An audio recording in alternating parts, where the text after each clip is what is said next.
ఈ ఉపవాస శుద్ధీకరణ కూడిక మొదటి కూడికలో పాల్గొన్న మీ అందరితో ప్రత్యేకంగా దేవుడు మాట్లాడటానికి ఇష్టపడుతూ ఉండగా ఆయన మాటల మీద మన మనసు నిలుపుకుందాం. అపోస్తలుడైన పౌలు కొరింథీయులకు రాసిన 2వ పత్రిక 5వ అధ్యాయం 17వ వాక్యాన్ని నేను చదువుతాను. శ్రద్ధగా దేవుని మాటలు మీరు మనసు పెట్టి వినాలని కోరుతున్నాను. కాగా ఎవడైనా క్రీస్తునందు ఉన్న ఎడల వాడు నూతన సృష్టి, పాతవి గతించెను, ఇదిగో క్రొత్తవాయెను. ఆమేనని చెప్పండి. ఈ మాటల ద్వారా దేవుడు మనల్ని బలపరచునుగాక. అందరూ నాతో ఈ మాట చెప్పండి.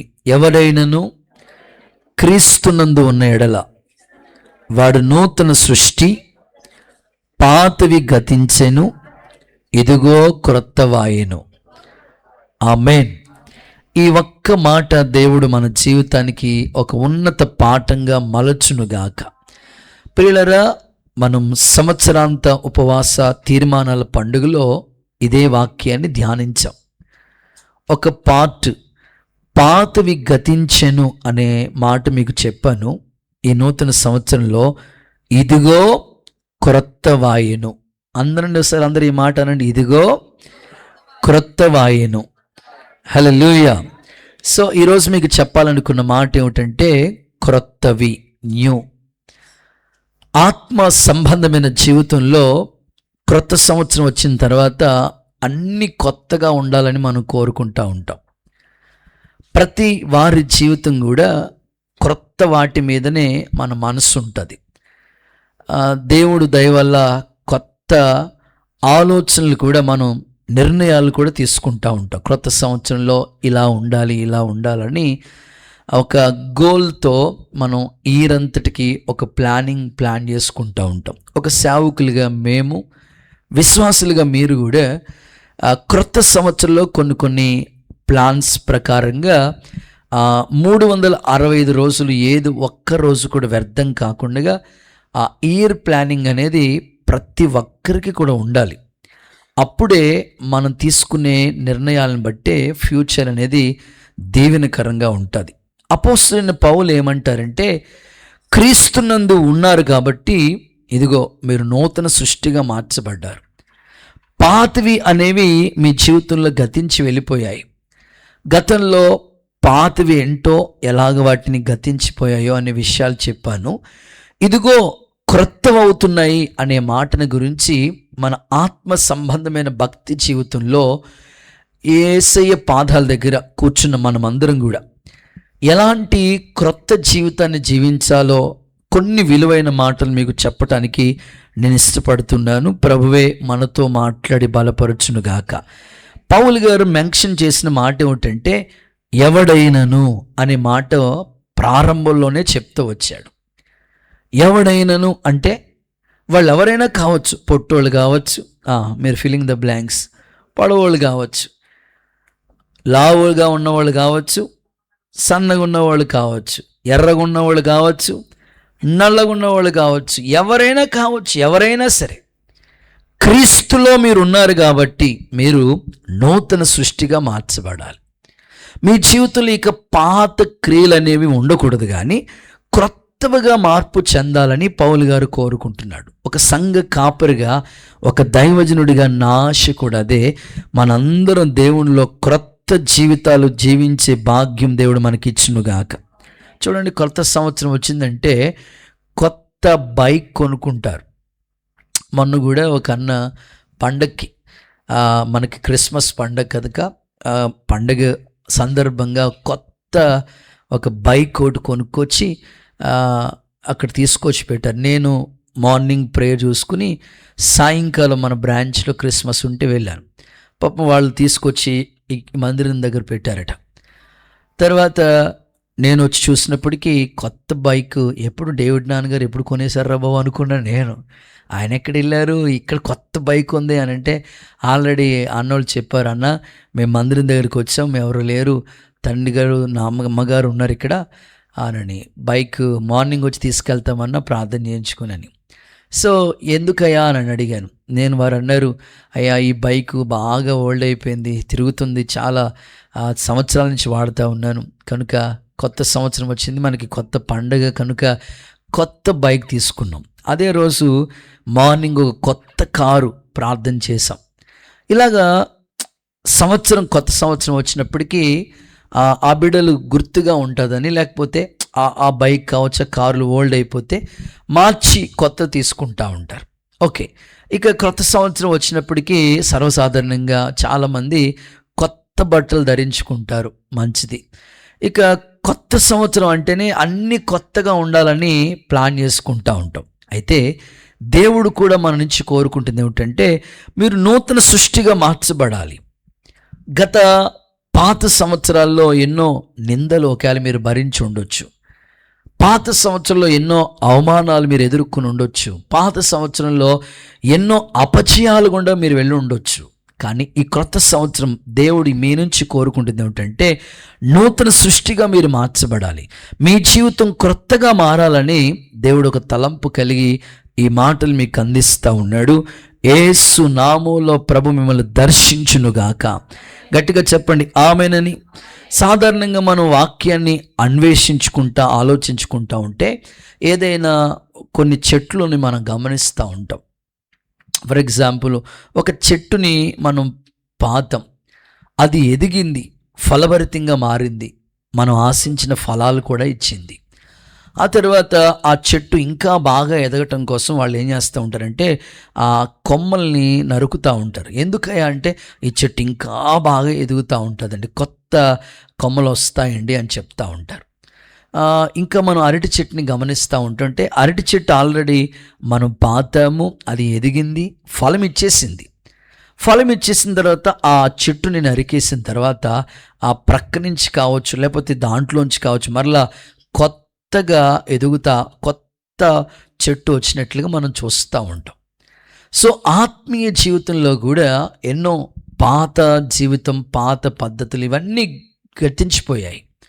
ఇప్పుడు క్రీస్తులోకి వచ్చాం, క్రొత్త సంవత్సరంలో అడుగు పెట్టాం కాబట్టి ఈ శుద్ధీకరణ కూడికలో దేవుడు నీ నుంచి కోరుకుంటుంది ఏమిటంటే, కొత్తగా లేకపోతే నూతన సృష్టిగా నువ్వు మార్చబడాలని దేవుడు కోరుకుంటున్నాడు. పాత జీవితంలో ఎన్నో అలవాట్లు, పాత జీవితంలో ఎన్నో పాత పద్ధతులు, ఇంకా దేవునికి ఆయాసాన్ని కలిగించేవెన్నో పాత సంవత్సరంలో పాత జీవితంలో ఉండిపోయినాయేమో. ఈ క్రొత్త సంవత్సరంలో నువ్వు అలా ఉండకూడదు, కానీ నూతన సృష్టిగా నువ్వు మార్చబడదువుగాక. పౌలు ఇలా అంటాడు, ఏమని మాట్లాడతారంటే, జీవించువాడును నేను కాదు, క్రీస్తే నా యందు జీవిస్తున్నాడు అన్నాడు. అంటే పౌలు యొక్క పాత జీవితం ఎలా ఉంది? ఇలా చెప్తాడు ఆయన, నేను మునుపు దేవునికి దూరస్తుడిగా ఉన్నాను. ఒకప్పుడు దేవుడికి పౌలు దూరస్తుడిగానే ఉన్నాడు. ఎంత దూరంగా ఉన్నాడంటే, దేవుని నమ్ముకున్న వాళ్ళంటే మరీ కోపం, మరీ అసూయ, దేవుణ్ణి నమ్ముకున్న వాళ్ళంటే మరీ ద్వేషంతో, ఒక మాటలో చెప్పాలంటే గుర్రానికి లాక్కుని ఈడ్చుకుని తీసుకుని వెళ్తూ ఉండేవాడు. అంత దేవునికి దూరంగా ఉండేవాడు. ఎప్పుడైతే దమస్కు దారిలో వెళ్ళాడో ఒక వెలుగు ఆయన్ని తాకింది. ఇప్పుడు దేవుడికి ఏమైపోయాడంటే సమీపస్తుడిగా మారిపోయాడు. ఆయన తీసుకున్న నిర్ణయాలు ఇలా ఉన్నాయి, నా మట్టుకైతే బ్రతుకుట క్రీస్తే, చావైతే అది కూడా నాకు లాభం అంటాడు. ఏ స్థితిలో ఉండడానికైనా నేను అడ్జస్ట్ అయిపోతున్నాను, సంతృప్తి పొందటాన్ని నేను ఇష్టపడుతున్నాను అంటాడు.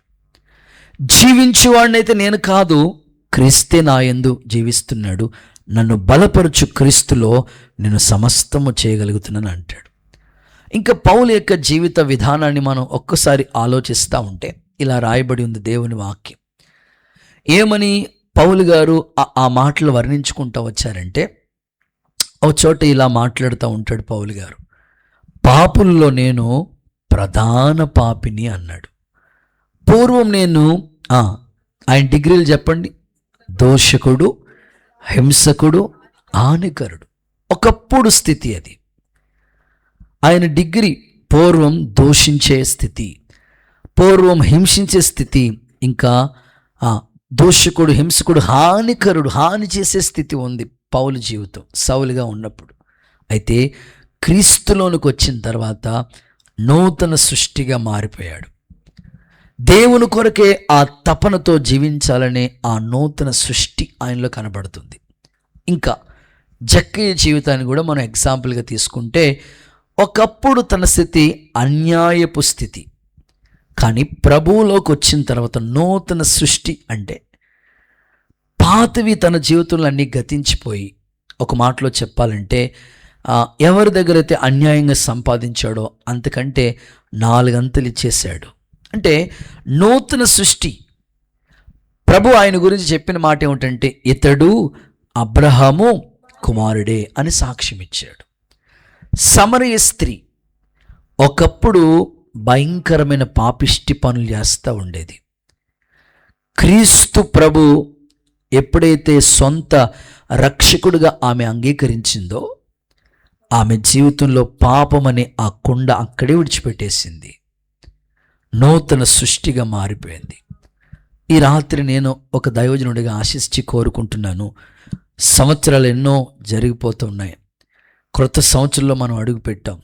మన జీవితం నూతన సృష్టిగా మార్చబడునుగాక. గట్టిగా ఆమేనండి.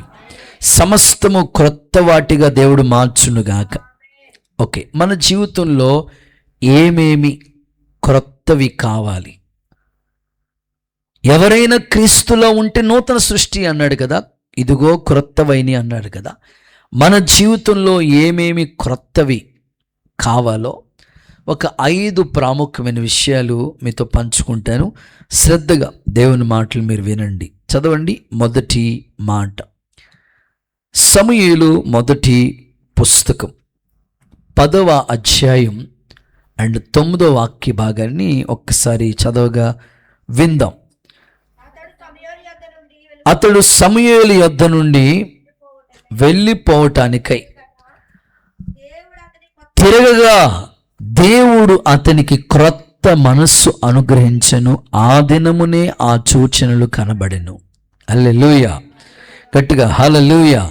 సో మొదటి మాట క్రొత్త మనస్సు అనండి చాలు. ఇక్కడ సౌలు, పాత నిబంధనలో ఉన్న సౌలు వేరు, క్రొత్త నిబంధనలో ఉన్న సౌలు వేరు. ఈ సౌలు ఎవరంటే ఇశ్రాయేలీలకి మొట్టమొదటి రాజు.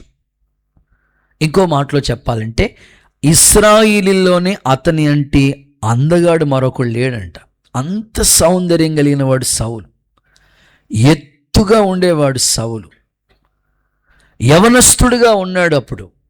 ఇప్పుడు సౌలు తన తండ్రి యొక్క గాడిదల్ని మేపుతా ఉన్నాడు. తన పనిలో తను ఉన్నాడు. అయితే ఆ గాడిదలు తప్పిపోయినవి. తండ్రి గాడిదలు ఎప్పుడైతే తప్పిపోయినాయో పనివాడిని ఆలోచన చేశాడయ్యా, మా తండ్రికి నేను ఏం సమాధానం చెప్పాలి? తండ్రి గాడిదలు తీసుకొచ్చాను, అవి నావి కాదు, తండ్రి గాడిదలు. మేపటానికి అని తీసుకొచ్చాను, కాయటానికి అని తీసుకొచ్చాను, అవి తప్పిపోయినవి అని మాట్లాడుతూ ఉన్నప్పుడు మాట కలిసి వాళ్ళు మాట్లాడుకుంటూ ఉన్నప్పుడు వెంటనే పనివాడు చెప్తాడు, అయ్యా ఈ పట్టణంలో ఒక దైవజనుడు ఉన్నాడు, అతడు ఏది చెప్తే అది జరిగిపోతుంది. కాబట్టి నీ తండ్రి గొర్రెలు తప్పిపోయిన, గాడిదలు తప్పిపోయిన నువ్వు బాధపడుతున్నావు కదా, డోంట్ వరీ, ఒక దైవజనుడు ఉన్నాడు, ఆయన దగ్గరికి మనం వెళదాం అని. అప్పుడు మరి దైవజనుడి దగ్గరికి వెళ్తాను అంటున్నావు, మరి వట్టి చేతులతో వెళ్ళకూడదు కదా, ఏముంది నీ దగ్గర అని అడిగాడు. వెంటనే 1/4 తులం వెండి ఉంది నా దగ్గర అన్నాడు. సరే తీసుకుని వెళ్ళారు. ప్రయాణం వెళ్ళినప్పుడు ప్రవక్త వారికి ఎదురుగా వచ్చాడు, మాట్లాడారు. వెంటనే సౌలు ప్రవక్తల గుంపులో కలిసిపోయాడు. ఎప్పుడైతే ప్రవక్తల గుంపులో సౌలు చేర్చబడ్డాడో అతనికి క్రొత్త మనసు వచ్చేసింది. దేవునికి స్తోత్రం కలుగునగాక. అందుకే మన పెద్దోళ్ళు భలే సామెతలు చెప్తారు, 6 నెలలు వాళ్ళతో తిరిగితే వారే వీరవుతారంట. 6 నెలలు డ్రింకింగ్ చేసే వాళ్ళతో ఫ్రెండ్షిప్ చేశారనుకోండి, ముందు థమ్సప్ లాగే అలవాటు అవుతుంది నీకు. ఫ్రెండే కదా, ఎవరేవో రారా అంటాడు, నువ్వు తాగపోయినా పర్లేదురా, మేము బ్రాందీ తాగుతావురా, నువ్వు మాత్రం థమ్సప్ తాగదు కనరా, మాకు కంపెనీ తోడుగా ఉండరా అంటారు. అలా అలా అలా అలా థమ్సప్ ఖాతా ఇంకంతే బ్రాందీగా మారిపోతుంది. 6 నెలలు నువ్వు ఎవరితో స్నేహం చేస్తావో అలా మారిపోతూ ఉంటావు. ఇక్కడ ప్రవక్తల గుంపులో సౌలు కలిసిన వెంటనే అతనికి క్రొత్త మనసు వచ్చేసింది.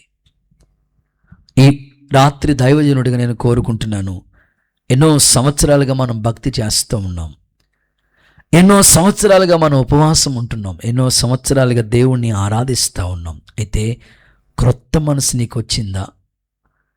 ఇన్ని సంవత్సరాలుగా నువ్వు వాక్యం చదువుతున్నావు కదా, ఇన్ని సంవత్సరాలుగా దేవుని సందులో ప్రార్థన చేసుకుంటున్నావు కదా, ఇన్ని సంవత్సరాలుగా దైవికమైన కార్యాల్లో పాలు పంపులు పొందుతున్నావు కదా, మరి నీ మనసు ఏమైనా క్రొత్తగా మారిందా? ఒకవేళ మారకపోతే ఈ రాత్రి నువ్వు తీసుకోవాల్సిన నిర్ణయం ఏమిటంటే, ప్రభువా నీలో నేను ఉన్నాను కదా, ఎవడైనా క్రీస్తులో ఉంటే నూతన సృష్టి, పాతవి గతించిపోయినాయి అని చెప్పారు కదా, నన్ను నూతన సృష్టిగా మార్చబడే ఆ కొత్త మనస్సు నాకు ఇవ్వండి. యేసు నామములో మీకు ఆ మనస్సు అనుగ్రహించబడునుగాక. చూడండి, దావీదు ఒక మాట దేవుని దగ్గర ప్రార్థన చేసుకుంటున్నాడు. 51వ కీర్తన 10వ వాక్యాన్ని చదవగా విందాం. 51వ కీర్తన 10వ వాక్యం. దేవా నా యందు శుద్ధ హృదయం కలుగు చేయి, నా అంతరంగంలో స్థిరమైన మనస్సు నూతనంగా పుట్టించయ్యా. నా మనసు స్థిరంగా ఉండలేదయ్యా. గుళ్ళో ఉన్నంతసేపు అమ్మో భక్తి ప్రార్థన, పెద్ద బైబిల్, పెద్ద ముసుగు ఇట్లా ఉందయ్యా. ఈ మందిరం దాటి వెళ్తే మరలా నా మనసు మారిపోతుందయ్యా. అందుకే భక్తుడు ఏమని ప్రార్థన చేసుకున్నాడంటే, ఇదంతా పశ్చాత్తాపంతో కూడిన కీర్తన. ఇది బెత్షెబా విషయంలో చేసిన తప్పిదం, ఆ తప్పు తనకు అర్థమైంది కాబట్టి, నా అంతరంగంలో స్థిరమైన మనసు ఇవయ్యా, క్రొత్త మనసు నాకు దయచేయి, శుద్ధ హృదయం దయచేయి, స్థిరమైన మనసివి, ఇస్సోపుతో కడుగు, హిమము కంటే తెల్లగా మార్చు. యేసయ్యా ఏ పాపము నన్ను ఏలనివ్వద్దు ప్రభు అని ఆ అధ్యాయం అంతా తను పశ్చాత్తాపంతో రాసుకుంటాడు. ఇంకా ఏమంటాడు తెలుసా? ఇదిగో నీ సన్నిధిలో నుంచి నన్ను త్రోసివేయొద్దు ప్రభా, పరిశుద్ధాత్మను నా యొద్ద నుండి తీసివేయొద్దు ప్రభా అని ఒక పశ్చాత్తాపంతో తను రాసుకున్న కీర్తన ఇది. ఈ రాత్రి దేవుని సన్నిధిలో కూర్చున్న మన జీవితంలో కూడా కొత్త మనసు. అదేంటో కానీ కొంతమంది మనసు అప్పుడే మారిపోతూ ఉంటుంది. డిసెంబర్ 31 మంచి తీర్మానాలు తీసుకున్నారు, 1వ తారీఖు బాగున్నారు, 2వ తారీఖు మారిపోయారు. దేవుడికి స్తోత్రం. అలా కాదు, నీ మనసు కొత్తగా మారునుగాక. గట్టిగా ఆమేన్, హల్లెలూయా. నాకు ఒక సహోదరుడు తెలుసు. ఆ సహోదరుడు గురించి ఆ తల్లి ప్రార్థన సహాయం కోరుకుంది. నేను అడిగాను, దేని గురించి అమ్మా? ఒక కూతురు, ఒక కొడుకు ఆ తల్లికి. తండ్రి కష్టపడతాడు, తల్లి కష్టపడుతుంది, రెక్కలు ముక్కలు చేసుకుని చాలా కష్టపడతారు వాళ్ళు. చిన్న ఇల్లుంది. ఒకసారి భోజనాలు పెట్టుకోవాలనుకుంటున్నావయ్యా మీకు అని అంటే, నేను 2-3 నెలల నుంచి వాళ్ళు మందిరానికి వస్తున్నారు. ఎక్కడుంటారమ్మా మీరు అని బ్రదర్ని పంపించాను. ఒకసారి వెళ్ళి చూసి వచ్చారు. సరే వస్తామమ్మా, మరి నాకు ప్రతిరోజు ఏదో మీటింగ్ ఉంటుందిలే, పగలు పెట్టుకోండి అమ్మా, వస్తానులే అని చెప్పాను. సరేనని మాకు, మా బ్రదర్లందరికీ, నాకు, అక్కకి, సేవకులకి, ఇంకా కొంతమంది ఒక 10 మంది విశ్వాసుల దాకా వెళ్ళి వాళ్ళ ఇంట్లో చిన్న ఇల్లు ప్రార్థన చేసి ఆ 10 మందికి భోజనాలు ఏర్పాటు చేసుకున్నారు. ప్రార్థన చేసి వచ్చే ముందు వాళ్ళ ఇంట్లో అలా చూశాను. ఈ మార్నింగే ఎక్సర్సైజ్ చేసి ఉంటాయి కదా, ఏమంటారు వాటిని? కాళీ మాస్టర్ తెలిసి పొద్దున్నే వాకింగ్కి వెళ్తారు కదా, ఏమంటారు వాటిని? అంతే, డంబుల్స్ అవన్నీ ఆ మూలలో ఉన్నాయి. నేను అడిగాను ఏంటండి అంటే, మా అబ్బాయి ఎక్సర్సైజ్ చేస్తూ ఉంటాడంట. చాలా సంతోషం అండి, ఎక్సర్సైజ్ ఆరోగ్యానికి మంచిది అన్న. చాలా సంతోషం. సరే ఆ కుటుంబం గురించి ప్రార్థన చేసి వచ్చాం. కొంతకాలం గడిచింది. ఆ తల్లి కోరుకున్న ఆశయాలు ఏంటంటే, అయ్యా మరి ఆదివారం మీ అబ్బాయి కూడా మందిరానికి వస్తే బాగుంటుంది కదమ్మా అంటే, వారం అంతా చెప్తానయ్యా, శనివారం దాకా వస్తాను అంటాడు. ఆదివారం వచ్చినట్టు ఎట్టి వెళ్ళిపోతాడు తెలియదు అయ్యగారు. జంప్. మరలా ఆదివారం అస్సలు కనపడు, మరలా ఆదివారం సాయంకాలానికి వస్తాడు. ఎందుకంటే మళ్ళీ నేను అడుగుతానయ్యా, ఆ తల్లి కోరుకున్నది ఏమిటంటే ఆ పిల్లోడు రావాలని ఆశ ఉంది మందిరానికి. ఆ తల్లి దైవికంగా ఎదగాలని ఆశ ఉంది ఆ తల్లికి. కానీ ఆ పిల్లోడు మనసు సోమవారం నుంచి శనివారం దాకా బాగుంటుందట, ఆదివారం మారిపోతుందట. మరి మీ మనసు ఎలా ఉంటుందో నాకు తెలియదు. దేవుడికి స్తోత్రం. స్కానింగ్ చేయాలి, రిపోర్ట్ చూస్తే కానీ తెలియదు. దేవుడికి స్తోత్రం చెప్పండి. మా పెద్ద పాస్టర్ గారు అంటారు, ఇదిగో నా బ్లడ్ శాంపిల్ తీసుకుని, స్కానింగ్ కాదు కానీ అదేదో మిషన్ అంట, దాంట్లో గిన్ను అణువణువును చూస్తే నా బ్లడ్ ఏమంటుందంటే యేసు రక్తం యేసు రక్తం యేసు రక్తం అంటదంట. ఆయనకి స్తోత్రం చెప్పండి ఒకసారి. సో మరి మీ మనసు ఏమంటుంది? ఆదివారం మాత్రం యేసు రక్తమేనండి, సోమవారం నుంచండి ఇంకంతేనండి. కాదు, కొత్త మనసు మీకు వచ్చునుగాక. గట్టిగా ఆమేన్, హల్లెలూయా. భక్తుడు అంటాడు కదా, నువ్వు క్రొత్తగా జన్మించిన శిశువుని పోలిన వాడిగా మారాలి. చూడండి, పేతురు రాసిన మొదటి పత్రిక 2వ అధ్యాయం 2వ వచనం. పేతురు రాసిన మొదటి పత్రిక 2వ అధ్యాయం 2వ వచనం. సమస్తమైన దుష్టత్వం, సమస్త కపటం, వేషధారణ, అసూయ, దూషణ మాటలు మానేసి ఎవరంట తల్లి? క్రొత్తగా జన్మించిన శిశువుని పోలిన వారై నిర్మలమైన వాక్యమును పాల వలన ఎదుగునట్లు ఆ పాలని అపేక్షించి. అక్కడ అంటాడు క్రొత్తగా జన్మించిన శిశువుని పోలి. అంటే చిన్న పిల్లలు మనసు క్రొత్తగా జన్మించిన శిశువుని పోలిన వారే. ఇప్పుడు నికోదేము అడుగుతాడు కదా దేవుణ్ణి, అయ్యా నీ బోధలు మాకు నచ్చాయి, నీ రాజ్యంలోకి రావాలంటే ఏం చేయమంటావు ప్రభు అన్నాడు. ఒకడు క్రొత్తగా జన్మించాలి. ఓకే, క్రొత్త జన్మ, అదే బాప్తిసం అనుభవం. మనం అందరూ క్రొత్తగా జన్మించాం, బాప్తిసం పొందాం, గుడ్. ఇప్పుడు క్రొత్తగా జన్మించిన శిశువుని పోలిన వారే అంటే చిన్న పిల్లల మనస్తత్వం ఎలా ఉంటుందో నీకు ఆ మనసు వచ్చేయాలి. నీకు ఇలా చెప్తే అర్థమవుతుంది. చిన్న పిల్లోడి దగ్గరికి వెళ్ళి, ఒరే కొత్త సినిమా వచ్చిందిరా బాబు బొన్ను చూడు చూడు అంటే సోతాడాడు. చిన్న పిల్లోడికి ఆ కొత్త సినిమా అంటే ఏంటి, ఆ హీరో అంటే ఏం తెలియదు ఆడికి. చిన్న పిల్లోడి దగ్గరికి వెళ్ళి, ఒరే బ్యాంది తాగరా తాగు అంటే తాగుతాడు, ఆడికి తెలియదు. ఆ చిన్న పిల్లల మనసు ఎలా ఉంటుంది? దేవుణ్ణిలో నువ్వు అలా ఉండాలని కోరుకున్నాడు ఆయన. క్రొత్తగా జన్మించిన శిశువుని పోలిన వారే. వాళ్ళలో ఏ వేషధారణ ఉండదు, వాళ్ళలో ఏ అసూయ ఉండదు, వాళ్ళలో ఏమి ఉండవు. ఇక క్రొత్తగా జన్మించిన శిశువు. మన జీవితం అలాంటి క్రొత్త మనస్సుతో అంటు కట్టబడునుగాక. ప్రభు మనకి సహాయం చేయనుగాక. దీంట్లో మైనస్గా చెప్తాను, ఏలీ కుమారులు అనండి. నేను నిజంగా అడుగుతున్నాను, వాళ్ళు ఎక్కడున్నారు చెప్పండి? దేవుని మందిరంలో ఉన్న వాళ్ళ నాన్న ఏం చేస్తాడు చెప్పండి? దేవుని పనే చేస్తూ ఉంటాడు. మరి దేవుని మందిరంలో ఉన్నాడు, వాళ్ళ పిల్లలు దేవుని మందిరంలో ఉన్నారు, వాళ్ళ నాన్న యాజకత్వం చేస్తున్నారు. ఇన్ని సంవత్సరాలుగా వాళ్ళు దేవునిలో ఉన్న ఏలీ కొడుకుల గురించి రాసిన మాట ఏంటో తెలుసా? పరిశుద్ధాత్ముడు చెప్పిన మాట, ఏలీ కుమారులంట దేవుణ్ణి ఎరగని వారై మిక్కిలి దుర్మార్గంగా ప్రవర్తించారు. అదేంటి, దేవుని మందిరానికి వచ్చిన వాళ్ళకి దేవుడు తెలీదా? దేవుణ్ణి ఎరగని వారై మిక్కిలి దుర్మార్గంగా ప్రవర్తించారంటే వాళ్ళ మనసు ఎలా ఉందో ఒకసారి మీరు చూడండి. అందుకని ఈ రాత్రి మన జీవితాల్లో దేవుడిచ్చిన ఈ మంచి మనస్సాక్షి, దేవుడు కోరుకునే ఆ పరిశుద్ధత, దేవుడు ఆశించే ఆ చిన్న పిల్లల స్వభావం ఎలా ఉంటుందో అలాగ మనం నూతన పరచబడి రూపాంతరం చెంది ప్రభు బల్లకి యోగ్యులుగా మారుదుముగాక.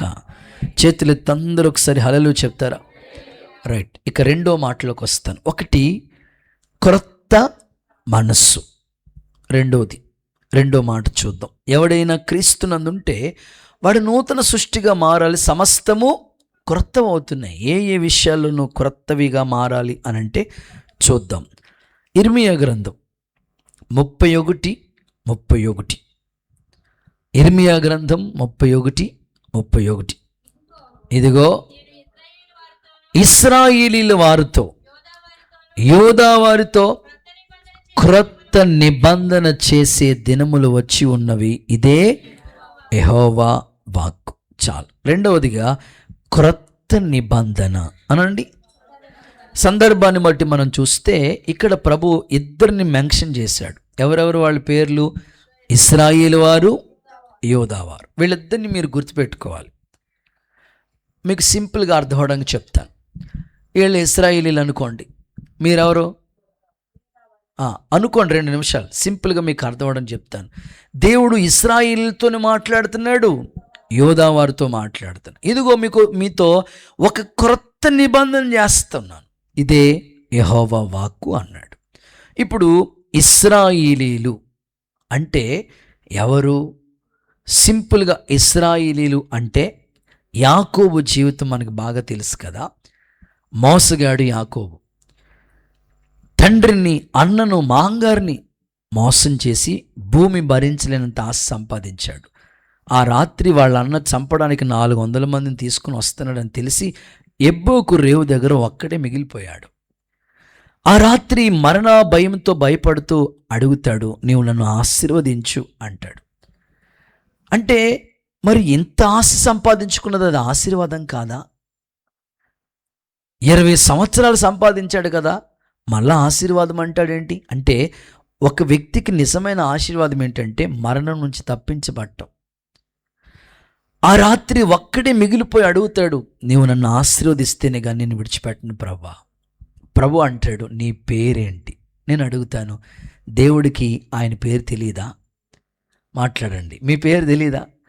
తెలుసు. కానీ ఎందుకు అడిగాడు అనంటే అతని చేత ఒప్పింప చేయాలని, అతని స్థితి అతను ఒప్పుకోవాలని. దేవుడు మనకి అన్ని విధాలుగా అవకాశాలు ఇస్తాడు, ఇంకా సమయం ఇస్తాడు. ఎందుకంటే మనంతటా మనలో పశ్చాత్తాపం వస్తుందో లేదో చూస్తాడు దేవుడు. నీ పేరేంటని అడిగాడు. యాకోబు. ఇక మీదట యాకోబు కాదు, ఇశ్రాయేలే అనబడుతుంది అన్నాడు. అంటే ఇశ్రాయేలు అంటే ఎవరంటే పోరాడి గెలిచినవాడు. ఆమేనని చెప్పండి. సో సింపుల్గా మీకు చెప్తున్నాను. ఇప్పుడు ఇశ్రాయేల్ అంటే పోరాడి గెలిచిన వారితో మాట్లాడుతున్నాడు. ఎవరైతే ప్రార్థనలో పోరాడి గెలుస్తున్నారో వారితో దేవుడు మాట్లాడుతున్నాడు. వాళ్ళే ఇశ్రాయేలీలు. ఇప్పుడు యూదా వారు అన్నారు. యూదా అంటేనే స్తుతించే జనాంగం, స్తుతించే ప్రజలతో మాట్లాడుతున్నాడు. చూడండి, పోరాడి జయించిన వాళ్ళతో మాట్లాడుతున్నాడు, అట్ ద సేమ్ టైం స్తుతించే వాళ్ళతో కూడా మాట్లాడుతాను. మీతో ఒక నిబంధన చేస్తున్నాను, అదేమిటంటే క్రొత్త నిబంధన, ఇదే యెహోవా వాక్కు. నా ప్రార్థన ఒక దైవజనుడిగా నా ఆశ ఏమిటంటే ఈ క్రొత్త సంవత్సరంలో దేవునితో మీరు ఒక క్రొత్త నిబంధన చేయాలి. ఆమేన్. బాప్తిసం తీసుకునేటప్పుడు ఒక నిబంధన ప్రమాణం దైవ సేవకులు మన చేత చెప్పిస్తారు. దేవుడు మహాకృపను బట్టి జనవరి 1 యనమండుగురికి బాప్తిస్మాలు ఇవ్వటానికి దేవుడు కృప ఇచ్చారు. యనమండుగురు నోవాహు వాడలో ఎంతమంది బోస్ గారు? యనమండుగురు. ఇప్పుడు షమ్మా వాడలో యనమండుగురు. దేవుడి దయవల్ల యనమండుగురు 1 తారీఖుని బాప్తిస్మాలు తీసుకున్నారు. నా ప్రార్థన, నెలకి ఒక 8 మందిని దేవుళ్ళలోనికి నడిపించగలిగితే 12 8 అంతే. దేవుడికి స్తోత్రం. ఆయన దైవ సన్నిధిలో ఆయన నిర్ణయాల్లో అలాగూ జరిగే కృప దేవుడిచ్చునుగాక. కనీసం ఒక నెలకు ఒక 8 ఆత్మల్ని నేను నాతో కలిసి సేవలో ఉన్న తమ్ముడోళ్ళకి చెప్తా ఉంటాను, నన్ను రోజుకి ఒక్కరికైనా సువార్త చెప్పాలి ఎలాగలాగని. నెలంతా కష్టపడి ఒక్క ఆత్మను మీరు సంపాదించండి. 12 నెలలు మీరు సేవ చేస్తే 12 ఆత్మలు మీ అకౌంట్లో పడాలి. ఒక్కొక్క సేవకుడు 12 మందిని సంపాదించగలిగితే సంవత్సరం తిరగకుండా 100 మందిని మనం ప్రభువులోకి నడిపించవచ్చు. సో ఈ తీర్మానాలతో మీరు సేవలో ముందుకు సాగిపోండి. ఇప్పుడు దేవుడు ఎవరితో పడితే వాళ్ళతో నిబంధన చేయట్లేదు. వీళ్ళు పోరాడి గెలిచినోళ్ళు, వీళ్ళు స్తుతించే ప్రజలు, వాళ్ళతో ఒక నిబంధన చేస్తున్నాడు. క్రొత్త నిబంధన అది. నేను ఆశిస్తున్నాను మరి దేవుని సందులో నువ్వు ప్రార్థనలో ఎంతో కాలం పోరాడుతున్నావు, ఉపవాసాల్లో దేవుని పాదాల దగ్గర మీరు ప్రార్థించిన బిడలే, మీరు స్తుతించిన బిడలే. అయితే మీతో దేవుడు ఒక నిబంధన చేస్తూ ఉన్నాడు. అది క్రొత్త నిబంధన. ఇప్పుడు నువ్వేం చేయాలంటే దేవునితో కూడా ఒక నిబంధన చేయాలి. పాత సంవత్సరాల్లో ఎన్నో నిబంధనలు చేసున్నావేమో, అనుకున్నట్లుగా ఆ నిబంధన నెరవేర్చలేదేమో. కానీ ఈ నూతన సంవత్సరంలో దేవుడు నీకుతో చెప్తున్నాడు, ఒక క్రొత్త నిబంధన, ప్రమాణం, తీర్మానం. యేసు నామములో మీకు ఆ మనసు వచ్చునుగాక. హల్లెలూయా చెప్పండి. ఖచ్చితంగా క్రొత్త నిబంధన నువ్వు చేయాలి. కొన్నిసార్లు చూడండి, లీవ్ లెటర్ రాస్తూ ఉంటారు. మహారాజశ్రీ అయ్యా అని ఒక ఇన్విటెడ్ కామో ఉంటుంది. మహారాజశ్రీ ఏదో మొత్తం అంత మీద లాస్ట్ ఇట్లు తమ విధేయురాలు, ఎంత విధేయురాలో, ఇట్లు తమ విధేయుడు కింద సంతకం పెడతారు లీవ్ లెటర్ ఇచ్చేటప్పుడు. అది చదువుకుని మొత్తం మీద ఒకరోజు సెలవు ఇచ్చేసాడు మీకు. లీవ్ లెటర్ రాసేటప్పుడు ఏమైనా తప్పులు వచ్చినాయి అనుకోండి, ఏం చేస్తారు చెప్పండి? కొట్టేస్తారా? సింపేస్తారు. మళ్ళీ కొత్త పేపర్ తీసుకుంటారు. ఎందుకంటే మిస్టేక్స్ రాకూడదు, తప్పులు ఉండకూడదు. ఆ పైనేమో స్టేషను, డేటు, కామ, పులి స్టాప్ ఖచ్చితంగా ఉండాలి. అంటే ఇంత కరెక్ట్గా ఉంది కదా లీవ్. ఒక అధికారికి మనం ఇచ్చే లెటర్ ఇంత కరెక్ట్గా ఉంటే మరి మనం సృష్టించిన దేవుని దగ్గర మన నిబంధన ఎట్లా ఉండాలి ఆలోచించండి. సామాన్య ప్రజలతో చేయలేదు దేవుడు నిబంధన, స్తుతించే వాళ్ళతోనూ ప్రార్థించే వాళ్ళతో నిబంధన చేశాడు దేవుడు. ఈ రాత్రి ఒక దైవజనుడిగా మీరందరూ స్తుతించే ప్రజలు, ప్రార్థించే బిడ్డలు కనుక మీతో ఒక నిబంధన చేస్తున్నాడు ఆయన. అది క్రొత్త నిబంధన. మరి నీవు కూడా దేవునితో నీ కమిట్మెంట్ తెలియజేయాలి. బైబిల్ గ్రంథాన్ని మీరు చూడండి. ఆదికాండ గ్రంథం 6వ అధ్యాయం 18వ వచనం చూడండి. నోవాహుతో ఒక నిబంధన ప్రభు చేశాడు. అయితే నీతో నా నిబంధన స్థిరపరుస్తాను. ఆమేనని చెప్పండి. గట్టిగా హల్లెలూయా చెప్పండి. ఇక్కడ నోవాహుతో దేవుడు నిబంధన స్థిరపరిచేశాడు. నోవాహు కూడా దేవునితో నిబంధన స్థిరపరచుకున్నాడు. ఏమండి, వాడు ఎలా కట్టమన్నాడు చెప్పండి? 3 అంతస్తులు ఉండాలి. వాడికి ఏ చెక్క వాడమన్నాడు చెప్పండి? చితి సారక మ్రాను. ఏ మ్రాను పడితే ఆ మ్రాను వాడకూడదు. ఏమంటే టేక్ ఎంత బాగుంటుంది. ఇంకా రోజ్వుడ్ చాలా కాస్ట్లీ ఉన్నాయి కదా, కానీ చితి సారక మ్రానే వాడమన్నాడు. తలుపు పెట్టమన్నాడు, కిటికీ పెట్టమని చెప్పాడు. అది 3 అంతస్తులు ఉండాలి. ప్రతిదీ నోవాహు గురించి ఆ అధ్యాయం అంతట్లో లాస్ట్ చదివితే దేవుడు చెప్పినట్లుగా నోవాహు అట్లు చేశాను. ఎట్లా చేశాడంట? అట్లు చేశాను. అట్లంటే పెసరొట్ల, బొబ్బట్ల, మినపొట్ల అలా కాదు, అలా చేశాడని. నిబంధన చక్కగా దేవుడు చేసిన నిబంధన, నోవాహు చేసిన నిబంధన వాడ కంప్లీట్ అయింది. ఆ వాడలోకి 8 వచ్చేసారు. ఈ సంవత్సరం మరి మీ జీవితంలో ప్లానింగ్ ఉండాలండి. ఇయర్ ప్లానింగ్ ఉండాలి మనకి. ప్లానింగ్ లేకుండా రోజులు ఎన్నైనా గడిచిపోతాయి, సంవత్సరాలు ఎన్నైనా దాటేసుకుంటాం. కానీ ప్లానింగ్ లేకపోతే టైం అంతా వేస్ట్ అయిపోతుంది. అందుకని చదువుకునే పిల్లలకి ఒక ప్లానింగ్, సేవలో ఉన్న బిడ్డలకు ఒక ప్లానింగ్, విశ్వాస జీవితంలో భక్తి ఎదుగుతున్న బిడ్డలకి ఒక ప్లానింగ్, ఇయర్ ప్లానింగ్. అలా ఉంటేనే మీరు చక్కగా దేవునితో నిబంధన కరెక్ట్గా మీ జీవితాలు అంటుకట్టబడతాయి. లేకపోతే ఎన్నో కొత్త సంవత్సరాలు వస్తూ ఉంటాయి, రోజులు గడుస్తూ ఉంటాయి, కానీ నీ నిబంధన మాత్రం పాతగానే ఉంటుంది. దేవుని పాదాల దగ్గర మీరు ఒక నిర్ణయంలోకి రండి. ఈ సంవత్సరం ప్రారంభంలోనే మీ నిబంధన క్రొత్తగా మారునుగాక. యేసయ్య మనతో ఎలా చేశాడో తెలిసిన నిబంధన రక్తంతో చేశాడు. మనకి ఆయన సొత్తైన ప్రజలుగా మార్చాడు మనల్ని. మరి నీకోసం ప్రాణమే ఇచ్చేంతగా ప్రభు నిన్ను ప్రేమిస్తే కనీసం కొంతైనా ఆయన మీద నీకు ప్రేమ లేదా? నువ్వు ఒక నిబంధనలోకి రాలేవా? ఈరోజు మీరు ఆలోచించుకోండి, మీ మనస్సాక్షితో మీరు ప్రశ్నించుకోండి. ఈ రాత్రి దేవుడు సన్నిధిలో కూర్చున్న మీలో పాత నిబంధన కాదు కానీ క్రొత్త తీర్మానంతో దైవికంగా మీరు ఎదుగుదురుగాక. గట్టిగా ఆమేన్ అనండి. చూడండి, ఇశ్రాయేలు గురించి ఒక మాట చదివిస్తాను. 78వ కీర్తన 36వ వాక్యాన్ని చూద్దాం. 78వ కీర్తన 36వ వచనాన్ని భక్తులు చదువుతారు. ఆయనను వాళ్ళ హృదయం ఆయన ఎడల స్థిరంగా లేదు, ఆయన నిబంధనని వాళ్ళు నమ్మకంగా గైకొనలేదు. మరి ఈరోజు ఇశ్రాయేలు ప్రజల గురించి మీరు చూడండి, ఎన్ని ఉపకారాలు చేశారండి ఇశ్రాయేలు ప్రజలకి. అప్పుడప్పుడు అనిపిస్తూ ఉంటుంది, ఇశ్రాయేలు ప్రజలకి ఎన్ని ఉపకారాలు ప్రభు చేశాడు కదా. ఒకటా రెండా మూడా, ఎన్ని ఉపకారాలు. బండలోంచి నీళ్ళు వచ్చాయి, ఆకాశం నుండి మన్నాను కురిపించాడు, అసలు వాళ్ళ వేసుకున్న వస్త్రం మాయలేదు, ఇక ఇస్త్రీ పని లేదు, దేవుడికి స్తోత్రం, చెప్పులు అరిగిపోలేదు. అసలు ఎన్ని రోజులు కాదు, సంవత్సరాలు పోషించాడు దేవుడు. 40 సంవత్సరాలు. ఒక్క సంవత్సరం ఇంటి యజమాని కుటుంబాన్ని పోషించడానికే యేసు రక్తం జయం, ఏం చేస్తావు జయం అంటున్నారు.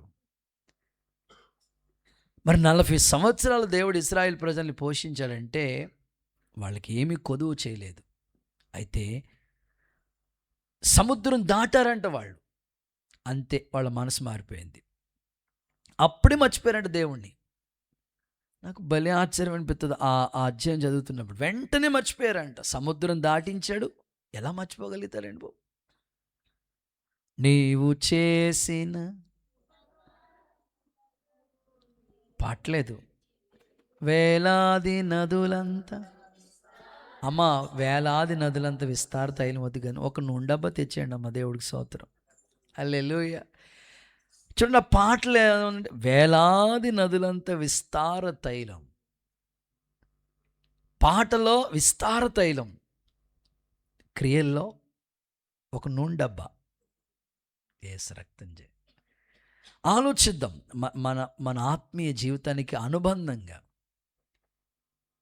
మీకు నిబంధన అనేది సందర్భం వచ్చింది కాబట్టి చెప్తా.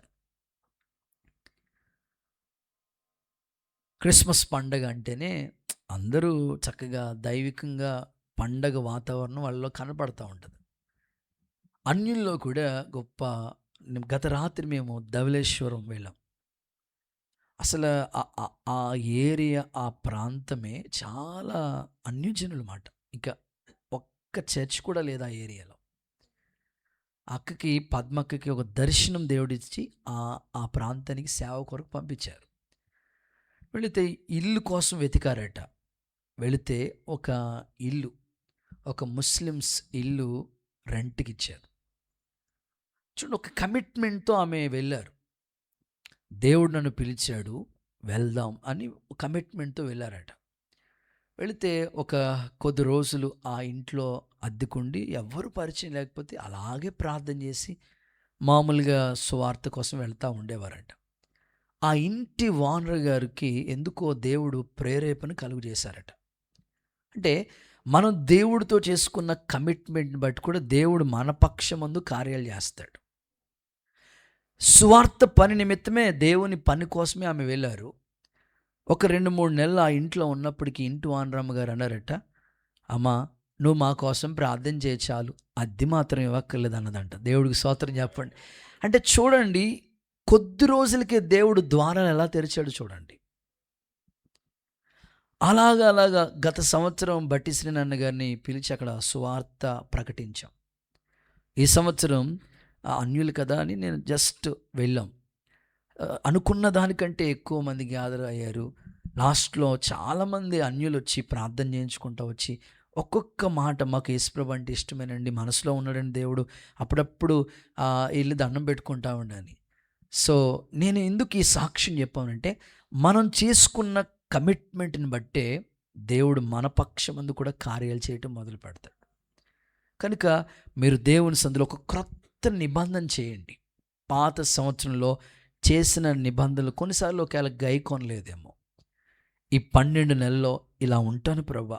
ఒక సేవకుడిగా నేను ఆశించింది ఏంటంటే, బాప్తిస్మాల పరిచర్య జరగాలి అని. నేను ఆ దేవుని దగ్గర 1వ తారీఖునే ఆ బాప్తిస్మాల కార్యక్రమానికి వెళ్ళినప్పుడే మనసులో ప్రేరేపణ వచ్చింది. ప్రతి నెల ఇలా బాప్తిస్మాలు జరుగుతూ ఉండాలి ప్రభా. నేను ఏ విధంగా శ్రమ పడాలి, ఏ విధంగా ప్రయాసపడాలి, నా వంతుగా నేను ఎలా కృషి చేయాలో ఆ ఆలోచన నాకు ఇవ్వండి. నీ ప్రాణానికి ప్రతిగా ఆత్మలు ఇస్తానని చెప్పావు కదా. స్కాట్లాండ్ దేశానికి దైవజనుడు వెళ్ళినప్పుడు, జాన్ నాక్స్ వెళ్ళినప్పుడు అదే తీర్మానంతో వెళ్ళాడు. ప్రభా నాకు ఆత్మలైన ఇవి అని అడిగాడు. ఆ ప్రాంతాన్ని కదిలించే అభిషేకం దేవుడు అతనికి ఇచ్చాడు. మన జీవితంలో కూడా కొన్ని నిబంధనలు దేవుడి దగ్గర మనం చేయాలి, అవి గైకొనాలి. క్రొత్త నిబంధనగా మీ జీవితం మార్చబడునుగాక. హల్లెలూయా. సో 3వ మాటలోకి వస్తాం. థర్డ్ వన్, 1 క్రొత్త మనస్సు, 2 క్రొత్త నిబంధన. 3వది మార్కు సువార్త 16వ అధ్యాయం 17వ వాక్యం. మార్కు సువార్త 16:17. ఓకే. ఏమనగా దెయ్యాలు వెళ్ళగొడతారు, కొత్త భాషలు మాట్లాడతారు. చాలమ్మ తల్లి, అక్కడ సందర్భాన్ని మనం చూస్తే కొత్త భాషలు. హల్లెలూయా. ఇప్పటికే ఈ శనివారం ఆత్మ కనిపెట్టు కూడిక. కొందరు పరిశుద్ధాత్మ నింపుదల కొరకు దేవుని పాదాల దగ్గరికి వచ్చి అడిగి పొందుకున్న వారిని దేవుడు నింపాడు. అయితే ఈ క్రొత్త సంవత్సరం దేవుని యొక్క ఆలోచన బట్టి ఆయన చెప్పే మాట ఏమిటంటే, ఇప్పుడు మీరు పొందుకున్న అభిషేకం కంటే క్రొత్త అభిషేకం, కొత్త భాషలతో ఎక్కువగా ఏకాంతంగా భాషలు మాట్లాడే వరం దేవుడిస్తే, మీరు ప్రార్థనలో ఉన్నప్పుడు ఎక్కువగా ఏకాంతంగా భాషలు మాట్లాడుకుని ప్రార్థన చేయాలి. ఎందుకంటే భాషలతో మాట్లాడేవాడు మనుషులతో కాదు, దేవునితో మర్మాలు పలుకుతూ ఉంటాడు. కనుక భాషలు మాట్లాడటం, ఈ ప్రవచన వరం సంఘానికి క్షేమాన్ని కలుగు చేస్తుంది. కనుక దేవుడు మునుపటి కంటే ఈ క్రొత్త సంవత్సరంలో కొత్త భాషల వరంతో దేవుడు మీలో ఒక్కొక్కరిని నింపునుగాక. గట్టిగా చెప్పండి, ఆమేనని చెప్పండి. పెంతెకొస్తు పండగ దినాన మేడగదిలో వాళ్ళు ఉన్నప్పుడు అందరూ అభిషేకంతో నింపబడ్డారు కదండి. ఒకసారి చెన్నై దగ్గర ఒక దైవ సేవకులు ఉన్నారు, ఇస్కియా ఫ్రాన్సిస్ గారని, గొప్ప దైవజనుడు, ప్రాఫిట్, ప్రవక్త. వాళ్ళకి ఒక 40 రోజులు బైబిల్ సెమినార్ జరుగుతూ ఉంటుంది. ప్రతి సంవత్సరం 40 రోజులు బైబిల్ క్లాసులు జరుగుతూ ఉంటాయి. అక్కడ ట్రైనింగ్ కనని మనకి విజయవాడ దగ్గర పీటర్ అన్న ఒకసారి వెళ్ళారంట. వెళితే సాధారణంగా ట్రైనింగ్లు అంటే ఏముంటుందంటే, కూర్చోబెడతారు, క్లాసులు చెప్తారు, నోట్స్ రాసుకోండి అయ్యా అని చెప్తారు, లేకపోతే బైబిల్లో కొన్ని విషయాలు చెప్తారు, సేవలో కొన్ని అనుభవాలు చెప్తారు, అపోస్తుల క్రమం చెప్తారు, యాజకత్వం గురించి చెప్తారు, శిష్యుల గురించి మాట్లాడతారు. ఇట్లా కొన్ని కనీసం అవగాహన, సేవకి కావాల్సిన ఒక అవగాహన ఈ 40 రోజుల్లో క్లాసులు చెప్పి పంపిస్తారు. కానీ ఆ 40 డేస్లో ఆ ఇస్కియా ఫ్రాన్సిస్ దగ్గరికి ఆ అయ్యగారు వెళ్తే క్లాసులు ఏమీ లేవంట. 40 రోజులు భాషలు మాట్లాడటమేనంట. స్తోత్రం చెప్పండి ఒకసారి. ఏకాంతంగా వాళ్ళకి ఆ హాల్ ఉంటుందంట. ఆ హాల్లో ప్రార్థన చేసుకోమని అప్పగించేస్తారంట. వాళ్ళు ఇంకా ఆ ప్రార్థన అంతా అన్య భాషలతోనే ప్రార్థన జరుగుతూ ఉంటుందంట. అలా నింపబడి క్రొత్త భాషలు పొందుకుంటారంట. సో ఎప్పుడైతే ఆ ఆత్మ స్వాధీనంలోకి వాళ్ళు వెళ్తారో ఇంకా దేవుని కోసం ఒక బలమైన సాధనాలుగా వాడబడతా ఉంటారు. చూడండి, మనం చదివిన మాటల్లో దెయ్యాల్ని మీరు వెళ్ళగొడతారు, అభిషేకం. ఇక మన దగ్గరికి దెయ్యాలు వచ్చినప్పుడు నీ పేరేంటి, ఎక్కడి నుంచి వచ్చావు, జుట్టట్టుకుని ఈ కార్యక్రమం అక్కర్లేదు. మనం పొందుకున్న అభిషేకమే వాళ్ళని వెనక్కి వెళ్ళిపోయేట్లుగా చేస్తుంది. మేము పరంజ్యోతి స్కూల్ దగ్గర ఉన్నప్పుడు చూసాం ఆ అనుభవం. అప్పుడు బీఈడి కాలేజీలో ఒక సహోదరి ఎగ్జామ్కి రాయటానికని వెళ్ళాలన్నమాట. ఆ రోజు దెయ్యం పట్టుకుందంట ఆవిడని. స్తోత్రం చెప్పండి. ఎగ్జామ్కి వెళ్ళినప్పుడు దెయ్యం పట్టుకుంటే ఇంకా అందరిని ఇంకా ఆడిచ్చేస్తుంది అన్నమాట. ఇన్విజిలేటర్ ఉన్నాడు, ఇంకా పక్కోళ్ళు మరి ఎగ్జామ్ రాసేటప్పుడు పక్కోళ్ళకి దెయ్యం ఉన్నప్పుడు ఎట్టుంటుందన్న బర్నబాస్? ఏం రాస్తారు ఇంక ఎగ్జామ్ అసలు పరిస్థితి? ఇక్కడ కూర్చున్నాం మేము, దెయ్యం పట్టుకున్న వాళ్ళు ఎవరైనా వచ్చారనుకోండి, ఎట్టుంటుంది మన పరిస్థితి అసలు? ఆ ఎగ్జామ్ ఎవరిని రాయనియట్లేదు మాట ఆ అమ్మాయి. మొత్తం మీద నవీన్ పాస్టర్ గారు ఉన్నారు చూసారు, అప్పుడు బీఈడి కాలేజ్ లెక్చరర్గా ఉండేవాడు ఆయన. అప్పుడు సిస్టర్ బ్రదర్ సేవకు వచ్చారు కదని మొత్తం మీద ఎవరికి చెప్పి అడ్రస్ చెప్పి పంపించారు ఆయన. ఆయన ఇంకా అప్పుడు సేవకు రాలే. పంపిస్తే మనం పరంజ్యోతి స్కూల్ దగ్గర మనం అక్కడ అద్దెకుండా అప్పుడు సేవ చేస్తూ ఉన్నాం. ఆ గేటు దాకా వచ్చిందంట. ఆ గేటు దగ్గరకు వచ్చిన నేను రాను నాకు కాలిపోతాను, వెనక్కి వెళ్ళిపోతాను అంటుందంట. ఇక లోపల కూడా వచ్చే అవకాశం లేదు మాట. నేను అంటాను, దేవుని అభిషేకపు అనుభవాలంత లోతుగా వెళ్ళాలి మనం ఈ సంవత్సరం. దెయ్యానికి ఎక్కడ చోటు ఉండకూడదు. ఆమేనని చెప్పండి. దేవుని ఆత్మ ద్వారా అలాంటి గొప్ప కార్యాలు సంఘంలో జరుగునుగాక. కొత్త భాషలతో దేవుడు మిమ్మల్ని నింపునుగాక. చూడండి, దేవుని లేఖనాల్లో ఒక మాట మీకు చదివిస్తాను.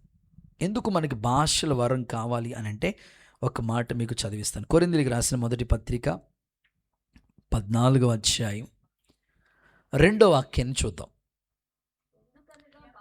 ఎందుకనగా భాషలతో మాట్లాడేవారు మనుషులతో కాదు, దేవునితోనే మాట్లాడుతున్నాడు. మనుష్యుడు ఎవ్వరు గ్రహించడు కానీ ఆత్మ వలన మర్మాలు పలుకుతున్నాడు. హల్లెలూయా, గట్టిగా హల్లెలూయా. భాషల వరం సంఘానికి ఎంతో క్షేమాభివృద్ధిని కలుగు చేస్తుంది. అన్యజనులకి ఏంట్రా బాబు ఈ గోల అనుకుంటారు వాళ్ళు, కానీ ఆ అభిషేకంతో నింపబడిన వాళ్ళకి ఓ పరలోకపు ఆనందం. దేవుడు కూడా నీ నుంచి కోరుకుంటుంది ఏమిటంటే, ఇప్పటికే నువ్వు ఒకవేళ భాషల వరాన్ని పొందుకుంటే ఆ వరం నువ్వు రెట్టింపు చేసుకోవటానికి ఏకాంతంగా దేవునితో గడుపు. నేను మదనపల్లిలో ఉన్నప్పుడు సేవ నేర్చుకోవడానికి నేను వెళ్ళినప్పుడు నెలలో ఒక్కరోజు అయ్యగారు ఏం చేసేవారంటే కొండ మీద ప్రార్థన పెట్టేవారు. భూమి మీద చేతే ప్రార్థన దేవుడు అండా కొండ మీదకి వెళ్ళాలా అని కాదు, కానీ కొండ మీద ప్రార్థన పెట్టేవారు. ఉదయం 6 గంటలకు వెళ్ళిపోవాలి కొండ మీదకి. వెళ్ళిపోతే సాయంకాలం మధ్యాహ్నం 3 గంటల దాకా ఇంకేం ఉండదు, ఫాస్టింగ్ ప్రేయర్ అన్నమాట. కొండ మీద వెళ్ళిపోయి అక్కడ వ్యక్తిగతంగా ఎవరంతటా వాళ్ళు ప్రార్థన చేసుకోవటమే మాట. ఒక టీం ఒక 40-50 మంది వరకు సంఘస్థులు, సేవలో ఉన్నవాళ్ళు ఒక 20 మంది, అలాగా ఏకాంతంగా కొండ మీదకి వెళ్ళిపోయి ఉదయకాలం మోకరించి అలా ప్రార్థన చేసుకుంటా ఏకాంతంగా దేవునితో గడిపి మధ్యాహ్నం 3 గంటల వరకు ఇంక కొండ దిక్కకూడదు. ఆ కొండ దిగి వచ్చినప్పుడు మజ్జిగెత్తారంతే, ఇంకేం ఎవరు దేవుడికి స్తోత్రం. ఏకాంతంగా గడిపే అనుభవాలు. అయ్యగారిని మేము అడిగేవాళ్ళం, అయ్యా ఎందుకయ్యా మమ్మల్ని కొండ ఎక్కిస్తున్నారు, కొండ దింతున్నారు? కొండ ఎక్కడం అంటే దిగటం ఈజీయే, ఎక్కడం చాలా కష్టం, లాగేస్తూ ఉంటే కాళ్ళు. ఎందుకు అయ్యగారు అంటే, లేదు నాన్న, నేను 6 నెలలు సూర్యుని చూడలేదు. 6 నెలలు ఆయన సూర్యుని చూడలేదంట. ఇంట్లోనే ఏకాంతంగా దేవునితో గడిపేశాడంట. 6 నెలలు బయటికి రాలేదంట ఆయన సేవ ప్రారంభంలో. అప్పుడు దేవుడు నాతో మాట్లాడినప్పుడు ఈ ఏకాంతంగా ఈ కొండ మీదకి వెళ్ళి ప్రార్థన చేసుకున్నాను. అప్పుడు దేవుడు కొన్ని ప్రత్యక్షతలు ప్రకటనలు ఇచ్చాడు. సేవలో కొత్తగా సేవకు వచ్చిన వాళ్ళకి ఈ అనుభవం రావాలని నేను మీకు నెలకొక్కసారి ఈ ఏకాంత ప్రార్థన అనుభవాలు నేర్పిస్తున్నాను అని చెప్పారు. నాకు అది మనసులో గుర్తొచ్చి ఇక ఆయన నెలకొకసారి పెట్టాడు, వీళ్ళకి వారం అనుకో రోజు పెట్టాను. దేవుడికి స్తోత్రం చెప్పండి, గట్టిగా హల్లెలూయా చెప్పండి. ప్రతి మంగళవారం ఇంకా ఏకాంతంగా దేవునితో గడపడమే. అమలాపురం మంగళవారం సెలవు మనకు కూడా ఏకాంతంగా దేవునితో గడపాలి. ఎందుకంటే పెళ్ళిళ్ళు సాధారణంగా మంగళవారం ఎవరు పెట్టుకోరు, దేవుడికి స్తోత్రం. ఇంక పెద్దగా పగలు ప్రాగరాలు ఏముండవు, మనం దేవునితోనే గడుపుదాం. దైవికంగా గడిపే అనుభవం ఆ ఉన్నతమైన స్థితికి మనం తీసుకెళ్తుంది.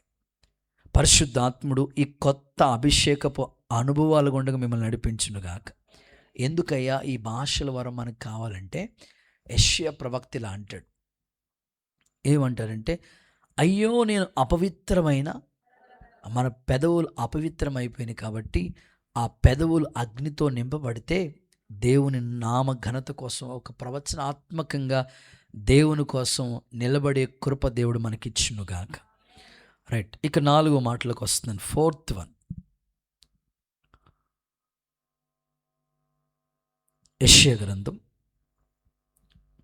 62వ అధ్యాయం 2వ వాక్యం. చదవమ్మా. ఓకే. యెహోవా నియమించబోయే కొత్త పేరు నీకు పెట్టబడును. చాలు. 4వది కొత్త పేరు అనండి. ఇంకొకసారి కొత్త పేరు. అయ్యగారు ఎన్ని పేర్లు మార్చమంటారండి బాబు?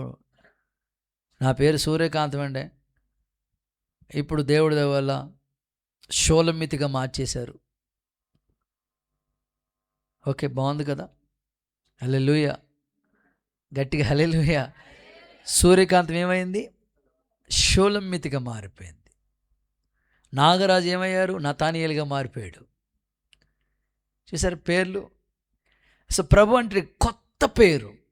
సో కొత్త పేరు అంటే మీకు అర్థం అవడం కోసం చెప్తున్నాను. క్రైస్తవుడు ప్లస్ అతడు. క్రైస్తవుడు కొత్త పేరు.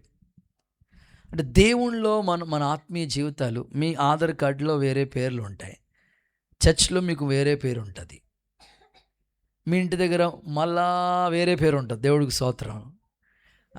ఇంకా నిక్ నేములు కూడా ఉంటాయి, యేసు రక్తమే జయం. దేవుడు అంటాడు నీకు కొత్త పేరు.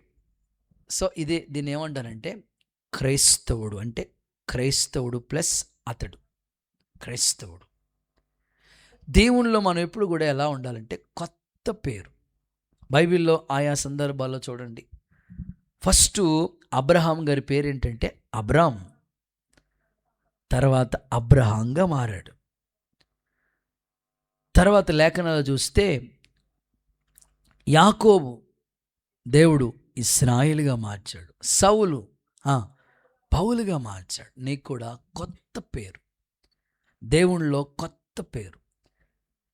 నా ఆశ అది, దేవుని సన్నిధిలో మనం అందరం కూడా ఈ ఆత్మీయ స్థాయిలో దేవుడు నియమించే ఆ కొత్త పేరు మనందరికీ దేవుడు అనుగ్రహించునుగాక. చూడండి, ప్రకటన గ్రంథంలో ఉంది 3వ అధ్యాయం 12వ వాక్యంలో. ప్రకటన 3:12, జయించు వారిని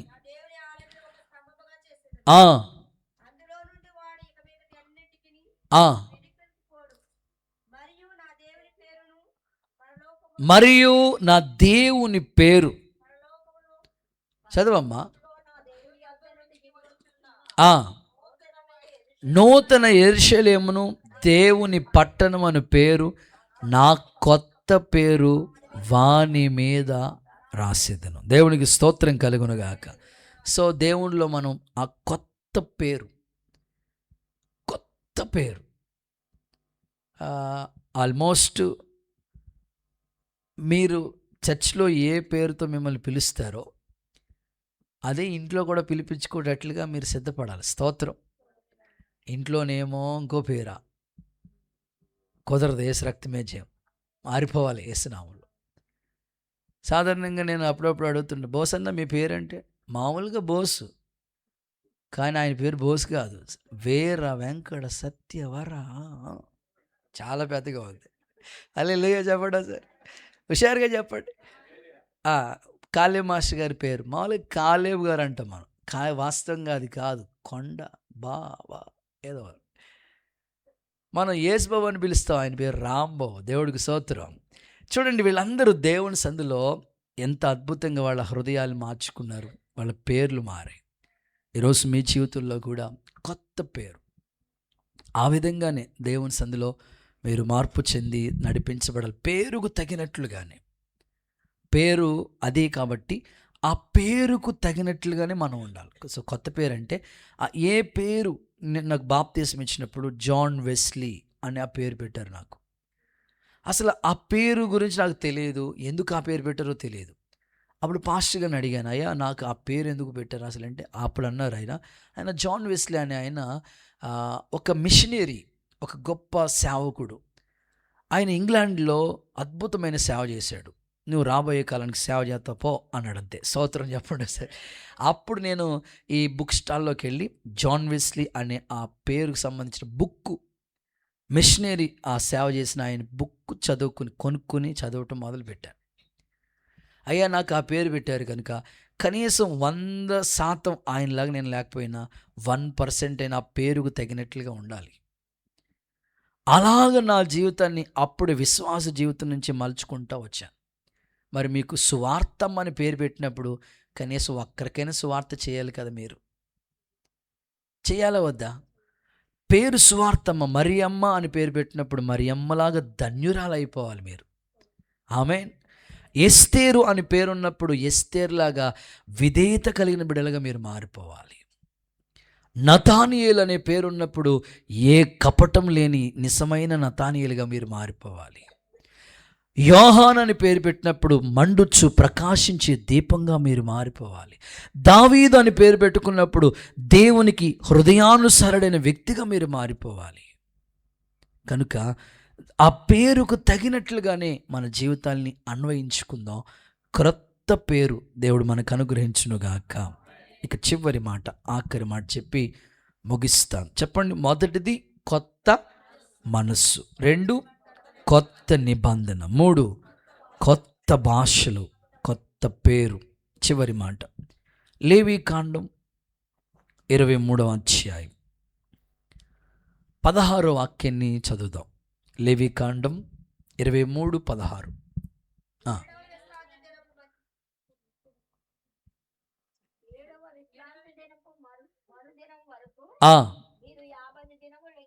ఓకే.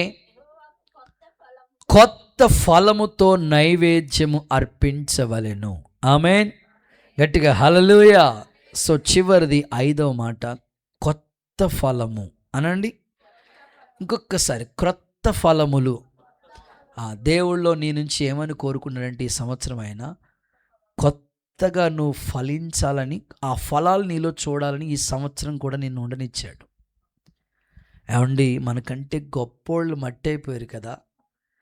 ఇంకా ఏ యోగ్యత లేని మనల్ని ఎందుకు ఈ క్రొత్త సంవత్సరం ఇంకా ఉండనిచ్చాడంటే, ఈ సంవత్సరమైనా నువ్వు ఫలిస్తావేమో అని. ప్రభు చెప్పిన ఉపమానం కదా. 3 సంవత్సరాలు అయిపోయిందంట, చూస్తున్నాడంట ఒక్క ఫలం ఏమైనా ఫలించిందని. ఒక్క ఫలం కూడా లేదు.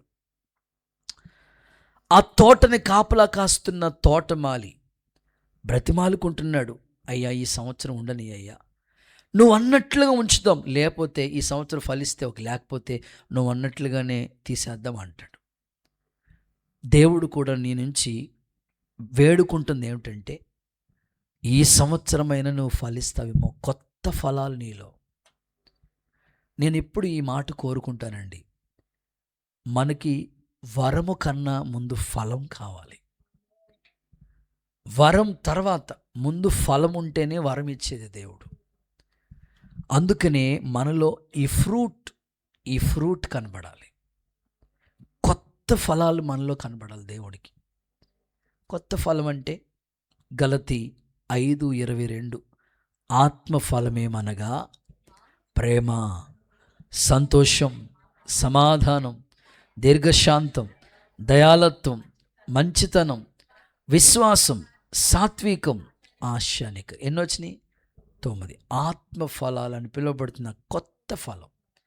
ఒక మాటలో చెప్పాలంటే ఆరెంజ్, కమల ఒక ఫలం, అందులో అన్ని తొనలున్న చూసారా, అవన్నీ కూడా ఇవి. ఫలం ఒకటే, ఆత్మఫలం ఏమనగా ఒకటే ఫలం, అందులో ఇవన్నీ తొనలు. ప్రేమ అనేది ఒక తొన. ప్రేమ, సంతోషం, సమాధానం, ఇవన్నీ తొనలు మన ఆత్మీయ జీవితంలో దేవుడు కోరుకున్నట్లుగా ఈ క్రొత్త సంవత్సరంలో కొత్త ఫలాలు, సాత్వికం, ఆశ నిగ్రహం. కొంతమందికి విశ్వాసం ఒకేలా కొదువుగా ఉందేమో. ఈ 9 తొనలు మనలో కనబడాలి. దేవుని సముఖంలో అలాగ మీరు మీ ఆత్మీయ జీవితాన్ని మలుచుకోండి. యేసయ్య నీ కొరకు ఫలాలు ఫలించేటట్లుగా ప్రభు దారిని అలా వెళ్తూ చూశాడు. అది ఫలాలు ఫలించే టైం కాదు, సీజన్ టైం కాదు. సీజన్ టైం కానప్పుడే ఫలాలు కావాలని చూస్తే మరి ఫలాలు ఫలించే సీజన్లో కూడా మనం ఫలించకపోతే, ఇప్పుడు వాస్తవంగా ఫలించే టైం అనుకోండి, చూసిన అర్థం ఉంది. ఫలించే టైం అనుకోండి, ఆశపడిన అర్థం ఉంది. ఫలించని సమయంలోనే ఆ ఫలాలు కావాలని ఎదురు చూస్తే, మరి ఫలించాలని క్రొత్త సంవత్సరం మనకి ఇస్తే ఇప్పుడు కూడా మనం ఫలించకపోతే ఎలా? అందుకొరకే నీ తీర్మానంలోకి ఏ మాట ప్రార్థన చేయాలంటే, క్రొత్త ఫలాలతో నన్ను నింపయ్యా. ఆ ఫలం నాలో కనబడాలి, ఆ ఫ్రూట్ నాలో ఉండాలి ప్రభా. అప్పుడే ఆ ఫలాన్ని బట్టి దేవుడు నీకు వరం ఇచ్చేది. ఒక సేవకుడిగా నేను ఆశిస్తున్నాను, ఈ 5 మాటలు మన గుండెల్లో దేవుడు ముద్ర వేసి, ఎవడైనా క్రీస్తునందుంటే వాడు నూతన సృష్టి, పాతవి గతించిపోతాయి, సమస్తము కొత్తవైపోతాయి అన్నట్లుగా ఈ కొత్త 5 అనుభవాలు ఉండగా మనల్ని నడిపించునుగాక. చెప్పండి, ప్రార్థన చేసుకుందాం. 1, కొత్త మనస్సు దేవుడు మీకు ఇచ్చునుగాక. 2, కొత్త నిబంధన మీరు ప్రభుతో చేసుదురుగాక. 3, కొత్త భాషలతో దేవుడు మిమ్మల్ని నింపునుగాక. కొత్త పేరుతో మిమ్మల్ని అలంకరించునుగాక. కొత్త ఫలాలతో దేవుడు మిమ్మల్ని నింపునుగాక. ఈ కొద్ది మాటలు దేవుడు మీ గుండెల్లో స్థిరపరిచి, ఎవడైనా క్రీస్తునందు ఉంటే నూతన సృష్టి, పాతవి గతించి సమస్తము కొత్త అవుతాయి అన్నట్లుగా మనల్ని క్రొత్త జీవితంతో నింపునుగాక. అందరలాగే